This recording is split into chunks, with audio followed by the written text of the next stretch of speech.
Assalamualaikum warahmatullahi wabarakatuh. My name is Farisha Shazwina binti Muhammad Sharif, and my metric number is GA04167.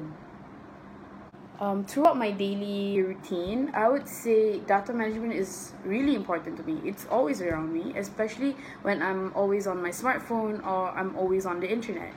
I would get advertisement on apps from what I've looked on or what I've searched before. Okay, so the difference between discrete and continuous data is that continuous data, it can be in any value within a range, within its range, like a person's height or a time given. Okay, but for discrete data, it means that it can only be in a particular value, like numeric or categorical. For example, numbers of male and female, how many things, like how many apples in a supermarket.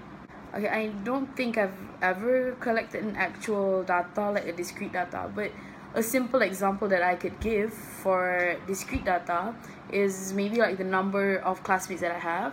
Like for my program, we have 44 students.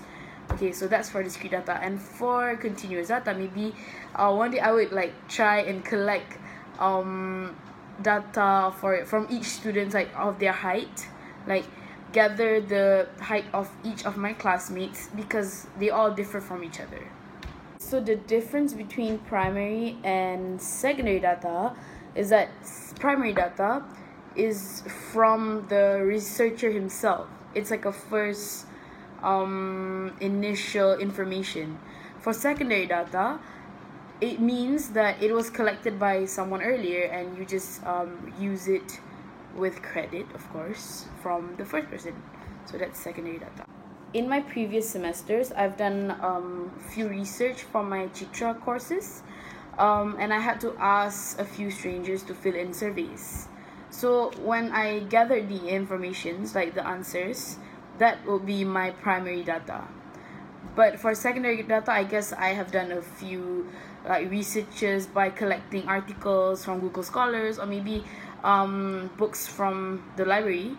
Like it's usually for essays or assignments. From past experience, I've had people I've grouped with not crediting the author of an article correctly, or maybe they did not include a citation at the back of the, like the paper, like at the end of the page you have to include a citation.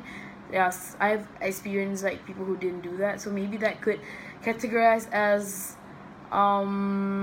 like unethical data collection maybe. Okay, thank you everyone.